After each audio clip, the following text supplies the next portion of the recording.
Hey everybody, it's Jeffrey Lyles. You are watching Lyles Movie Files. It's been a second. We've seen a little bit of rain, not too much snow yet, but we are here and ready to bring our winter preview for you. Joining me as always is my man, my co-host and dear friend, Melvin. How are you, man? Doing great. Welcome. Happy to be back, and welcome back, viewers and everybody else. I'll take the welcome too. Thank you. I appreciate it. I'm glad to be here as well.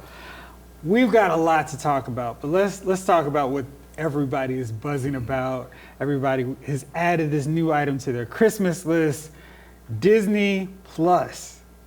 This is the Netflix killer because it's got a little bit of everything that you can want. It doesn't have 50 shows, but it's got so much stuff. If you're a Disney head, if you like any Disney content, Fox content, it's got 30 seasons of The Simpsons.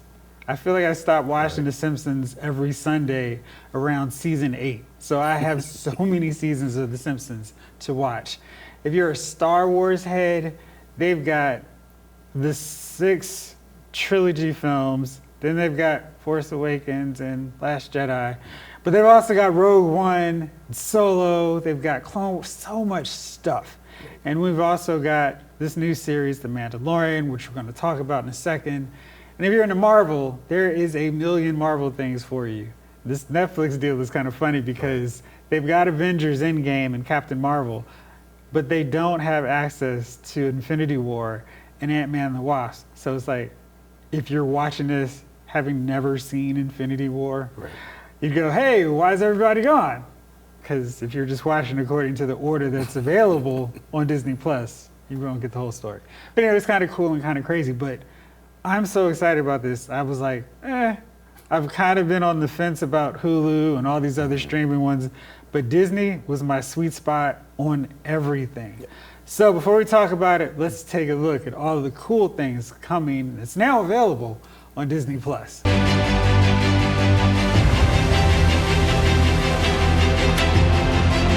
Do you trust me? Yes.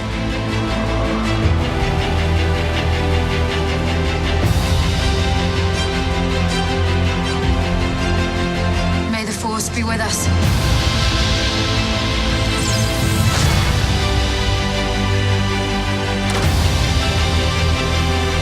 To infinity and beyond!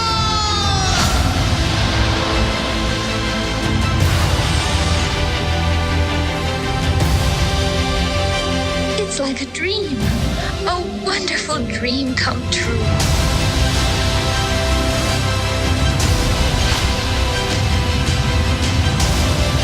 You have something very rare.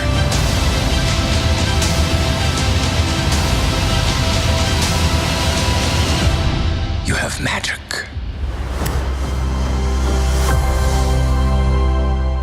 So there is so much stuff you saw. And I started on Clone Wars because I never actually finished it, right? Which one? The Clone Wars, like the longer one, or the long form version. Yeah, because they have both, which is kind of awesome. Because I have the cartoon one, and I started watching that just a couple weeks ago.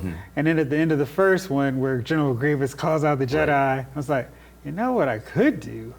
I could watch the whole thing on Disney Plus. So I'm doing that now and catching up, and it's crazy. I figure I'll be more excited about that than Star Wars: The Rise of Skywalker. Yes. I'm actually more excited about Disney Plus in general than I am about The Rise of Skywalker, because I don't know. I'm still on the floor and let down from the last one. Yeah, we're going to talk about that too, because we absolutely need to talk about that. But one series that's 2 episodes in, but I'm already like, it's my favorite new Star Wars thing in so long, The Mandalorian. Yes. This is basically the Lone Wolf and Cub meets Star Wars universe. And we've got this new bounty hunter who we still don't know his name, and I'm just starting to call him Mondo because I need something outside of Mandalorian. It's too much. But he's cool. He's not trying to be Boba Fett or Jango Fett. And he's just doing his thing. He's got this cool color scheme. And he's met some interesting characters already. I've spoken. And like this absolute scene stealer. If you've not watched it, I will not spoil it for you, because it's too cool to have ruined. But it's been amazing. It's like, why can't you just do this on the big screen? This is Star Wars. But I'm glad they didn't do it on a big screen. I like this whole piecing out the episode thing. You know, the thing I hated from DC Universe. But then they got better at it, and now we're kind of used to it, and even Netflix is using this model. Disney Plus does this with a Star Wars movie. You're like, okay, we're back to the cliffhanger of the last episode, that thing that keeps people watching. I'm like, I get that now, more so now, and I like it with this iteration of Star Wars, right? This is, of course, after the Return of the Jedi. The Empire has fallen, but it's before Force Awakens, so it's like cool to see what ties, and if you're looking at it properly, you know, you're looking at it with those eyes, you're like, ooh, there's a tie. Okay, what else are they gonna do? Okay, I see some stuff. It feels different than what we've gotten from Force Awakens and The Last Jedi, because I felt like those films, and even to a degree Solo, was like, oh look, here's Star Wars stuff that you know and love. We're gonna put this into the movie, and you're gonna love it because nostalgia rocks. Right.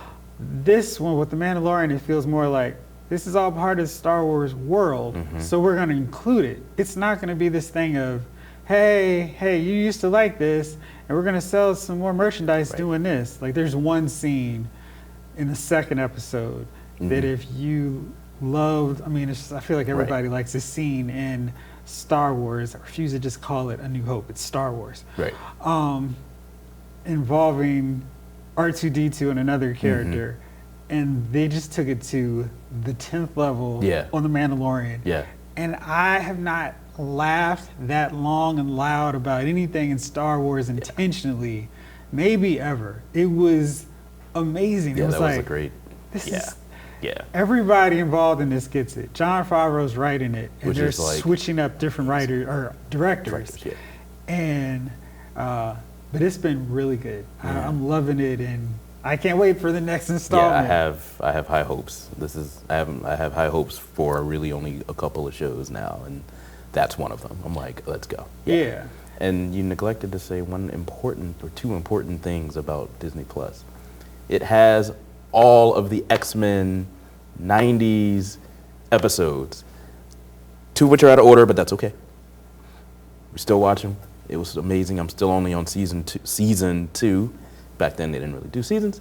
And then they also have all of X-Men Evolution, which did pick up after their season 2. They've got all the stuff. It's like Avengers, amazing. Earth's Mightiest Heroes. Yeah, I didn't watch all those. What I do, you gotta watch that. What I do enjoy is the entire Disney Afternoon, which is on every profile in our household, is on Disney Plus. I mean, all of them. DuckTales. And DuckTales, Tailspin. Right. Like, and you're just like, how come they don't make theme songs like these anymore? X-Men, DuckTales, Rescue Rangers, even Rescue Rangers. It's like it's like the bottom of the theme songs, and it's still like, man, this theme song still rocks. They do. And they just don't do that anymore because apparently kids are too cool for cool theme songs. I guess so. Yeah. Strange. Although they still rock to X-Men. Yeah. So it's I felt like the price tag is pretty good, $70 for a year. Yeah. My only question is how much new content they're going to get before this time next year, when people are kind of like, we've got I keep saying Captain America. I mean, we have the Falcon. He's Captain America. We have the Falcon and the Winter Soldier. That's going to be good. Right. We've got WandaVision coming from the Marvel side. They've already announced that they're going to have a Moon Knight, She-Hulk, and what's the third one? Oh, Miss Marvel. Miss Marvel. So by then, maybe they'll. Now, if all these come out by the the are 2 on years. the way. Remember, there are 2 years that don't they? Well, they're within the 2 years of letting go of the Netflix contracts, or or Netflix has to let go of those movies or those TV shows. So maybe they'll bring those back, at least put them on the platform. I would hope. And then hopefully bring something back, or just have like Defenders 2 or something. I've been hearing some rumors that we may Release a movie. see Charlie Cox and Kristen Ritter back in their respective roles as Daredevil and Jessica Jones, because Kevin Feige apparently really liked them. No news on Mike Coulter and my man whose name is totally blanking. Yes, and Iron he Fist. was the weakest link, unfortunately. But just in the first season and most of Defenders. He got a lot better in season 2. But the season 2 of Iron Fist was expeditiously exponentially better than the first one. That's Disney Plus worthy. Yes, yeah, that one, they can leave off the first season. And the coolest thing for me with when I put in, because I was just like, let's see what all's on here. I put on Empire Strikes Back, and it opens with the Fox opening with the dun, dun, right, and dun, you're dun. like, I was like, yes. Oh, thank you. You can't get rid of it. You have to have it because that's, to me, is Star Wars. Right. I wish they could just kind of bogusly put that in to the other Star Wars material. Exactly. Just so I could Just have because. that. Yeah. If you really want to go hardcore nostalgic, that's the way you go. I mean, they can now. They could, why not? just throw it in just because. Right. All right, so we've got a huge array of films coming, some which actually classify as cinema this winter. I'm sorry, Martin Scorsese and that deal just, I'm like, dude, you're not the judge. That was perfect. You're not the judge of everything just because you don't like it. That was going to be Melvin's minute, but I'm like, Feel free. That'll be hateful. We'll talk. Yeah. I don't like these superhero movies that make too much money. All right, so we've got a lot of stuff coming up, and there is a lot of exciting things. And as we're going into winter, it makes sense to kick off our winter preview with Frozen 2. Anna, Elsa, Olaf, the whole gang are back for another adventure. It's actually coming out very soon, maybe as soon as by the time as you see this episode. But Frozen, the original, was one of Disney's best recent films or animation films. And by all indications, this is going to be the same high quality that we kind of come to expect from these Disney films. So let's take a quick look at Frozen 2. Elsa, the past is not what it seems. You must find the truth. Go to the enchanted lands and into the unknown. Promise me we do this together, okay? I promise. Every day it's a little harder as I feel my power grow. Don't you know there's part of me that longs to go into the unknown. Into the unknown. Into the unknown. Elsa, get out of there!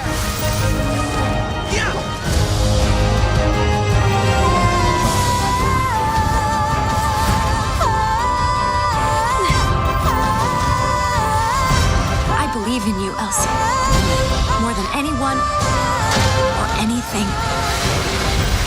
Into the unknown.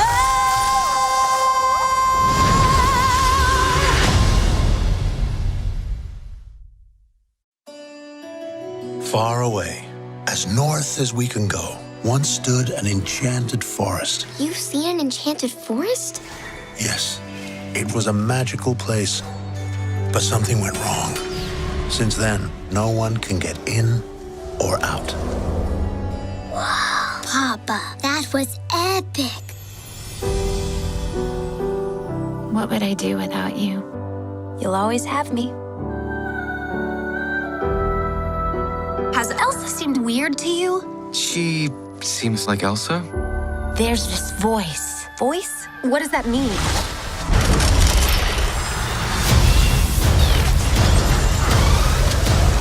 Head for the cliffs! I'm gonna blow! I've got you!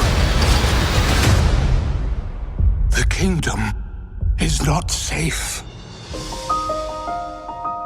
Find who is calling to you. They may have answers. I'm going with you. Anna? No. Excuse me, I climbed the North Mountain, survived a frozen heart, and saved you from my ex-boyfriend, so, you know, I'm coming. That's normal. Where are we? How did you get in the forest? The mist parted for us. Impossible. Where did you learn magic?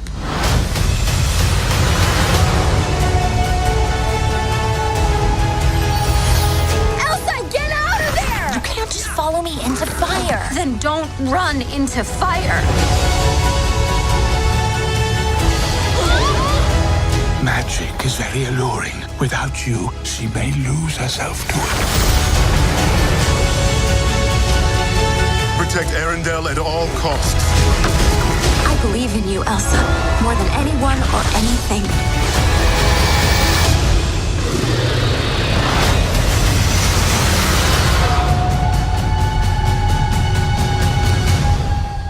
question. Is the whole putting us in mortal danger gonna be a regular thing?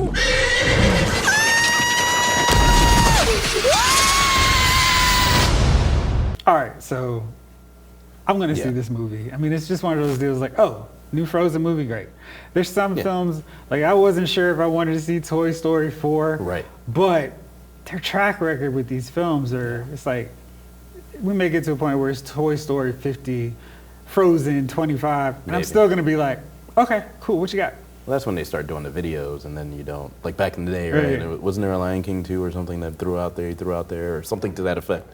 And I was just like, no one actually acknowledges that, but that's okay. Yes. No. That didn't happen. Exactly. Take the Men in Black pen and forget all about it. Right. But this one, I'm excited for, all about seeing. Yes. Now, the next one, of course, is what is absolutely going to be the peak pinnacle of cinema movie going this year. It's The Irishman, brought to you by the connoisseur, the gatekeeper of all things cinema, Martin Scorsese. And he is reunited with Robert De Niro and Joe Pesci, and this time they're bringing in Al Pacino for the fun. And it is going to be another mob movie. And it's 3 hours and 30 minutes. Wow. And just like all of his other mob movies. Yeah, Got it. I'm a little leery because when I saw that runtime, I was like, I'm not seeing that one in theaters. This is a Netflix couch movie because it's going to be on Netflix in a couple more weeks. Right. And I can relax on my couch watching that's like the equivalent to the Lord of the Rings extended edition films. And I feel like there's not going to be any cool ints or fights on top of Helm's Deep. No. Probably not, right? Probably not. Because that's not cinema. That is not cinema, sir. We're going to have mafia. We do quality mafia killings and whatnot, just Right. like we've seen these older actors and doing this for about 2 to 3 decades. Yeah. And they're reprising their roles from Casino and Goodfellas And Godfather. And spinning it all Carlito's around. Way. Yeah, Carlitos. Who was in Carlitos Way from one Shingo. of these? There you go. So he hit everybody because he hit up everybody because, and everybody's, good check marks. Right. Because that's cinema. Yes. There's a absence of something in this film that I'm kind of noticing is a little bit different from a lot of the other modern Oscar films and Oscar contenders Right. and the big box office ones. Yeah, I didn't. Yeah, I'm pretty sure the N-word's thrown around a lot like all the other movies. Probably, Maybe. but there's a lack of color, so. Yeah, absolutely. So they can say it a lot within their own. That's how it You works. know, but that's cinema. It's over. They're all gone. Frank, it's time. It's time you say what happened.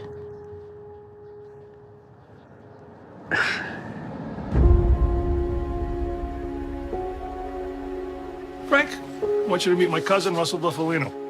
Better watch. There's a lot of tough guys around here. Did he tell you? You're not afraid of tough guys, are you? I didn't think so. I was one of 1,000 working stiffs until I wasn't no more.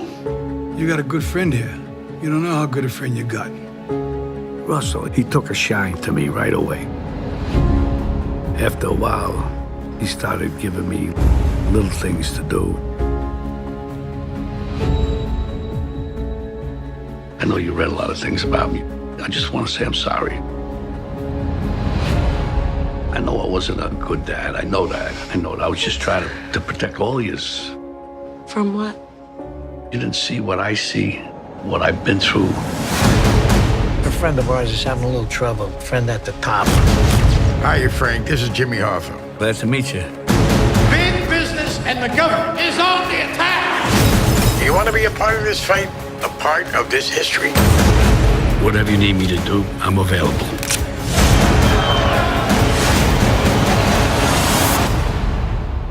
Only 3 people in the world have one of these, and only one of them is Irish. You know how strong I made you? I know things they don't know I know. He said that? You sure he said that? I'm worried. Nobody threatens Hoffa. I got records, I got tapes. They're done. I had to put you into this thing. Sooner or later, everybody put here as a date when he's gonna go.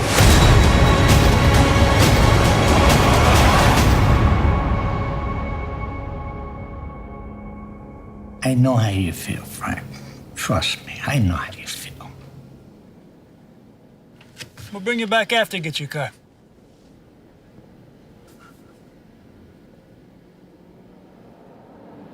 Yeah.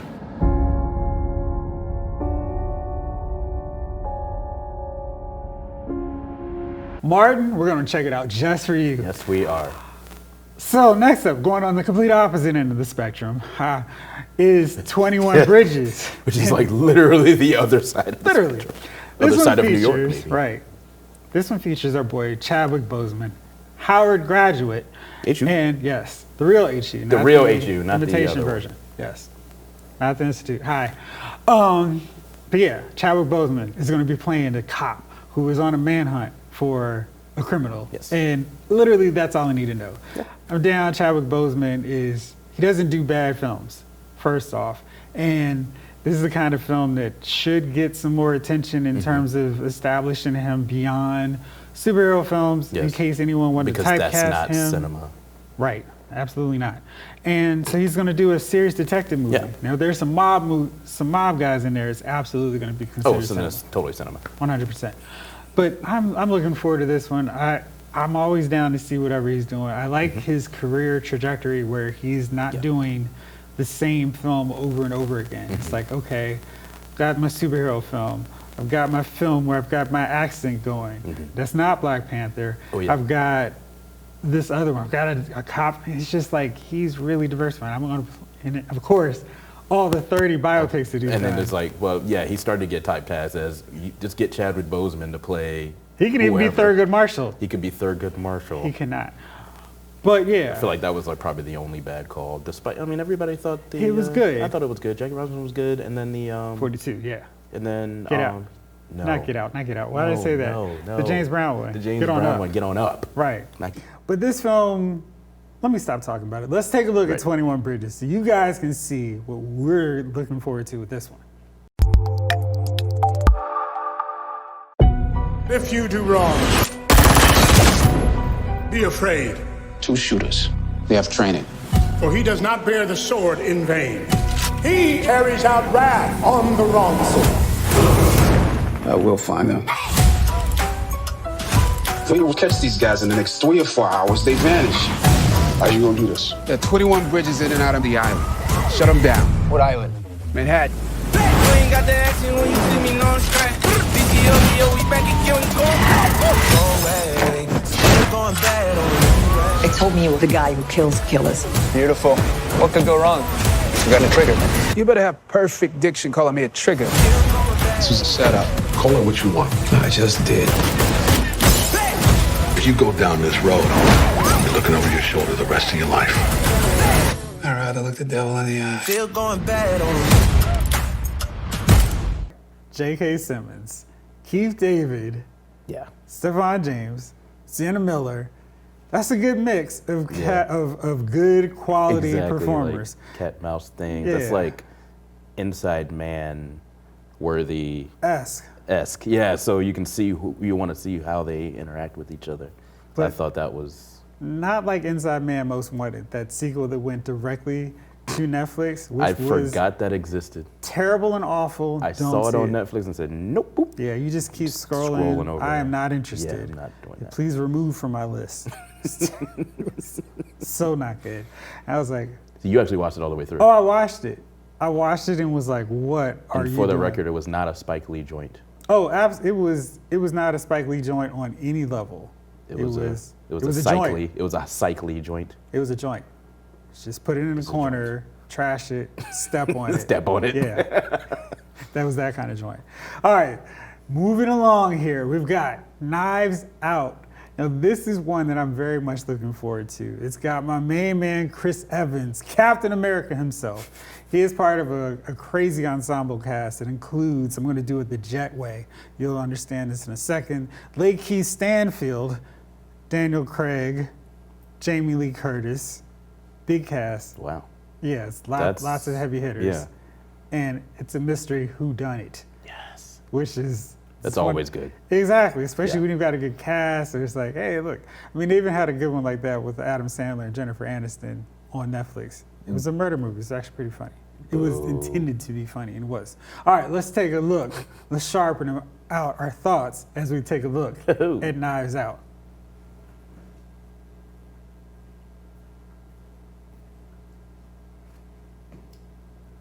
In black, stand by in 10, 9, 8, 7, 6, 5, 4.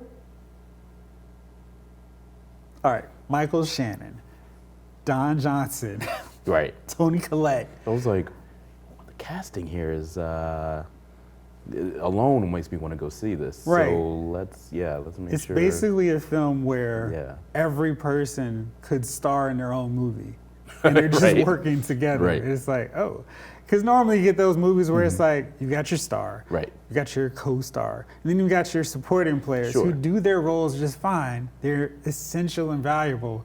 But this time it's like. But I love it when they do that and they do it right. I'm not Yeah. talking about Valentine's Day where they have all these different stories. I love actually spin-offs where they have all these different things. But I do like we'll call it The Departed, Scorsese. We call it The Departed thing where for me, where I'm like, you just got a bunch of big stars in there and they're all kind of playing their respective roles, not as a supporting thing. That's just who they are. That's what this one seems like, right? It does. Or, like other cinema, like The Avengers. Yes. I'm looking forward to this one. This one is probably going to Yeah. sneakily be one of my favorite ones for the winter. Yeah. All right, so we've been I like rolling through. Now it's time. All right, so this is going to be the culmination of the Star Wars Skywalker saga, which clearly ended with Return of the Jedi. But in a desperate attempt to make a few more dollars, Disney stretched it out by 3 more films. Star Wars: The Rise of Skywalker wraps up Rey, Finn, Poe, BB-8 saga. These people we still don't care about. Or know after 2 anything movies. about. Or know anything about them. Which is still odd because by Empire, I knew everything I needed to know and was all on board for the next expansion of this universe, this story. We haven't gotten that with these Star Wars films. And I read an article where J.J. Abrams is talking about it, and he's like, yeah, well, maybe there's still more left to say about Rey's parents. And I'm like, well, which way is it? It's not like they went, you know what, maybe Darth Vader really isn't Luke's father when they were doing the hype up for Return of the Jedi. It's like, no, we got a story, let's stick to it. Let's stick to the story. It's probably what happens when you have one guy come in and make arguably Switching around. the most divisive story in Star Wars history, and then trying to walk back some of those things. Yeah, there's some things you can't walk back. I mean, my advice would have been like, well, you know what you should have done? Stick to the canon books. Maybe they would have been less controversial and actually more enjoyable movies. Maybe. Let's take a look at this trailer of Rise of Skywalker to see what your level of excitement is. This will be the final word in the story of Skywalker.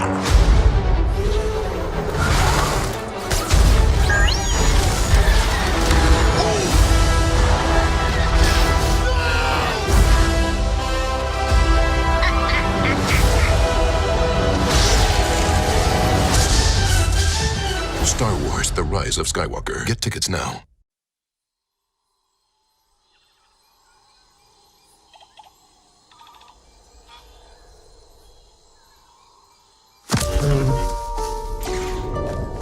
It's an instinct.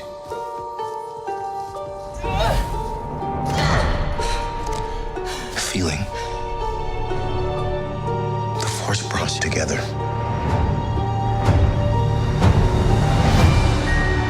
We're not alone. Good people will fight if we lead them. People keep telling me they know me. No one does. But I do.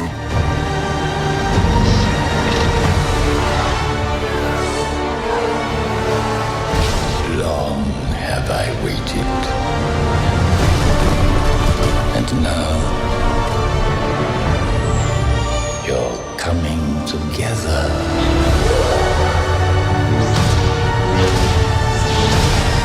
Is your undoing. What are you doing there, 3PO? taking one last look, sir, at my friends.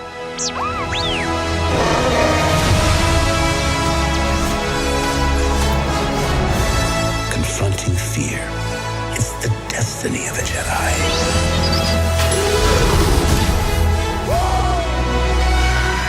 Your destiny.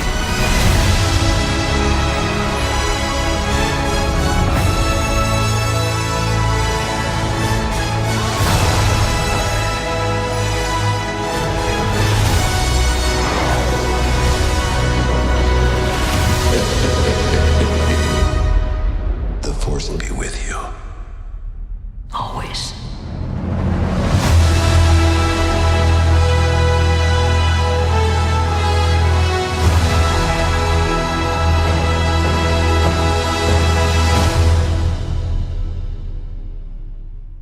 So I kind of feel like I've watched this movie before.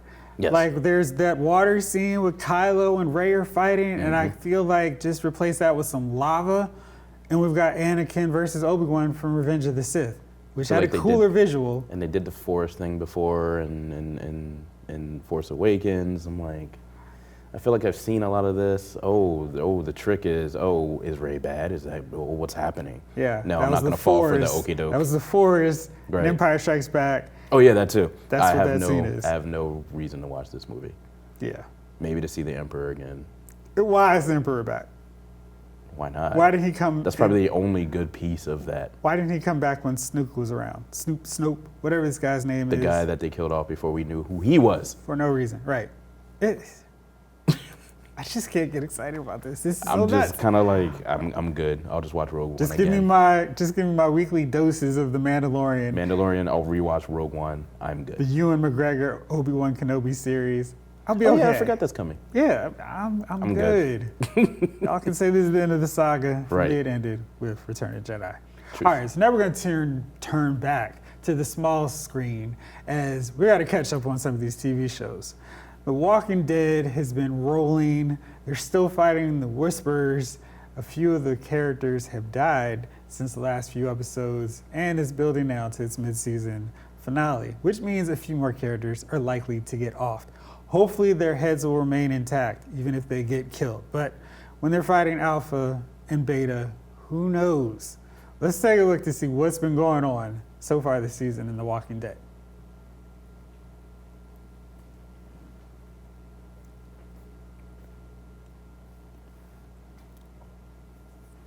In 10, 9, 8, 7, 6, 5, 4. So you haven't been keeping up with it, but this season, along with last season, has been some of the best we've seen The Walking Dead.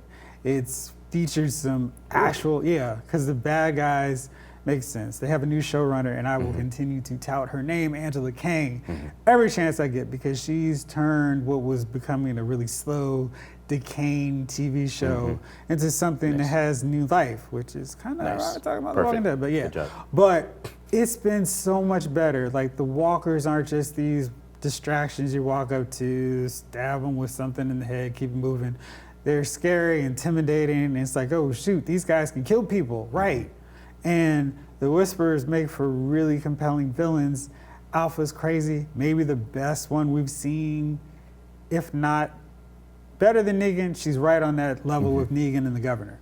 Like, there's three main villains in The Walking Dead, and she's clearly one of those top three. And it's been really good. The action's been good. The character interaction, the developments have played out really well. Okay. My question for you is, when are you going to catch up on this? Probably not. Probably not. You're just done.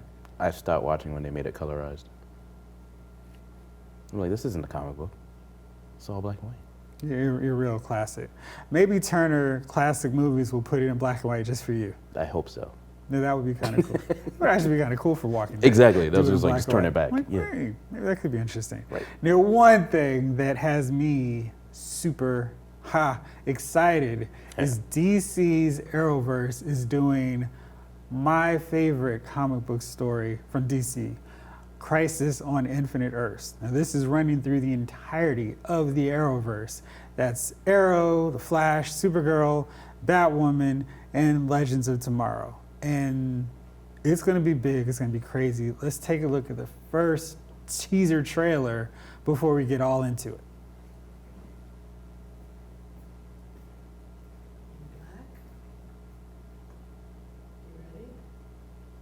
In 10, 9, 8, 7, 6, 5, 4. So I'm all about this. Right. I mean, this is everything I was hoping they would start doing once they had like 20 or 30 Of the characters. And it I'm was like, you guys are throwing out have enough. way too many people. It's like, not every team needs 5 co-star superheroes. But I was like, you know what you could do that could be really interesting and fun? Make Crisis. We've been saying that for years. For years. You got Supergirl on this random Right. Earth. You got Black Lightning on this Right. other random Earth. As soon as they introduced the new Superman, I was just like, well, you're pretty much ready here, guys. Absolutely. And this is one fan service effort project that is absolutely making good on every level. Like they've got Tom Welling from Smallville, Right. Erica Durant's from Smallville. They've reached out to Kevin Conroy. He's going to be playing Batman from Kingdom Come. We got Brandon Roth, who already is on there as Kingdom Come Superman. We've got the Tyler Hoechlin version of Supergirl's Superman. And he and his Lois Lane are also in this. And it's like, wow, we're going to actually have 3 Supermen. Like, we have 3 Supermen. Yeah. And we got, I think we're going to have the Flashback, I assume. The 90s Flash. Yeah. And with then 2018-ish Flash. Right. And and Burt Ward. Burt Ward is going to be there. They've even called up Ashley Scott from Birds of Prey. Oh, I did not see that. I didn't. Oh yeah, I did see that. Okay, yeah, I saw that. That was a late ad. It's crazy. I'm like, Birds of Prey. Like y'all went all over. Y'all went in and just like we're gonna snatch. It's hopefully Constantine's still on Constantine Legends. is there. Yeah, so they kind got Lucifer. They He's got gonna be everything there. on there. No, it's going to be incredible. And it's like, so far this season on Arrow and Flash, they have focused almost 100% of the episodes on building a crisis. Nice. Flash is worried. He is telling everybody, I'm dying, and I'm preparing you all for a world without the Flash. Right. Which is cool because Flash is such a key component of the Crisis comic book. So making this so meaningful and deep to him is like, oh, I see what y'all are doing. I am all for it. Yeah. So it's been a blast. We're just a few more weeks away now from Crisis. Can't wait. And we're going to see it all come together. And they've done a really, really good job, maybe better than anything they've done on the Arrowverse in terms of setting this up. Right. We know that Arrow is going to end right as Crisis wraps up. I think they're still trying to get this spinoff going with Mia and the Black Canaries. Not as excited about that. I'm actually on snooze mode for it, but yeah, I'm kind of like, after all of that, y'all just might as well remake. I would rather see them do a Birds of Prey, for real, a Birds of Prey. it's pretty much what they're gonna do. I mean, they're just calling Mia doing Green it. They're just Arrow. calling it different. Yeah. Which is It's like Wolverine and the X-Men, that cartoon. Remember that? Yeah, exactly. Which is also on Disney Plus. I know. That's why I brought it up. Right. So Price is going to be cool. We're absolutely going to break that down probably on the next show because it's going to be 2 parts or 5 episodes, but 2 parts. So we'll break down the first part and then give our thoughts and hopes for what we want to see in the second half on 2 episodes from now. Yeah. All right. It is that magical time of the show where we hear from you, my good friend. All right. What is your topic for Melvin's Minute? We have good ideas floating around in the air. There are people are writing biographies, like take Elton John. You know, Elton John and Eminem, such an odd couple you would think. Really close, really good friends, perform together here and there on like, what was it, Oscars or Grammys, one of the 2. And apparently Elton John, Eminem reached out to Elton John when he had like a crazy, almost near-death overdose. And Elton John helped him through rehab. So these are movies I would love to see on the screen. Unfortunately, we're getting lazy. Let's just go make this money stuff, or reboots of, let's say, Charlie's Angels, which was clearly unnecessary. And Terminator. Yeah, we're not going there. People say it was good though, so maybe I'll check it out. But I've been wronged by this franchise for too many years after T2. And then, so I'm done with that. But yeah, Terminator, the forever sequels, or the sequels 30 years later, like Ghostbusters 3, which I'll probably see, but wasn't necessary. Coming to America? Coming to America 2, which I am extremely skeptical of. Beverly Hills Cop 4, because 3 was so great. And I'm missing one, right? Like there's another, Bad Boys 3, Bad Boys 3, which I'll go see because I saw the trailer. I'm like, okay, they're still got the same formula. Can it hold up? But again, unnecessary. Martin Lawrence would beg to differ with you. I mean, yeah, if I needed dough, I mean, yeah, sure, why not? Right. I mean, no, it's totally necessary. Necessary. Will Smith was like, I'm good, but sure, why not, right? So I just say all that to say, there's too many remakes and 30 years later sequels that where I don't think is leaving room for creative thought. Like, hey, I think people would like to see that Elton John Eminem movie. I can see how it can start. These guys are totally different, performing different things, doing whatever, and then somehow they're friends. It's weird. We need more movies like Dolomite Is My Name. Dolomite Is My Name was wonderful. That really could, that was on limited screens as well as Netflix, wasn't it? Yep. I was thoroughly impressed to the point where, and keep in mind, I'm not a big Dolomite fan. Have I seen the movie? Sure, but I couldn't pinpoint every scene. Because there were a couple of scenes that they did. I was just like, oh, I do remember that. Like it was like a flashback from when I was a kid when I shouldn't have been watching it. And I was just like, well, all right. But they gave me a more of appreciation. I'm a sucker for an entrepreneur story. So it gave me a more appreciation for the film, for the actual film, which is sad to say because the film is so atrocious. And yet, so bad. It's so bad. It's classic though. But it's a classic bad movie. I mean, we get that a lot. We love those, right? So I'm like, all right, that's fine. It's like Toxic Avenger. Like, you're gonna watch that. So I'm like, all right. But this gave me, the making of type of movie. It was really cool. I like that. Yeah. So we need more of that on the big screen. Maybe a wider distribution. Which, it's funny you brought up Dolomite Is My Name and talking about distribution because maybe that's the issue. I don't know. Got to do some more research. But yeah, we're being clogged, oversaturated by these remakes. I don't like it. That's my minute. All right. Well, thank you as always, my friend. All right. Well, that's going to do it for us. Stay tuned because we're going to break down a lot of these movies that we already discussed on our winter preview, including Frozen 2, Knives Out, and most likely Star Wars The Rise of Skywalker. So stay tuned for us next time. We will see you then. This episode of Lyles Movie Files has been filed.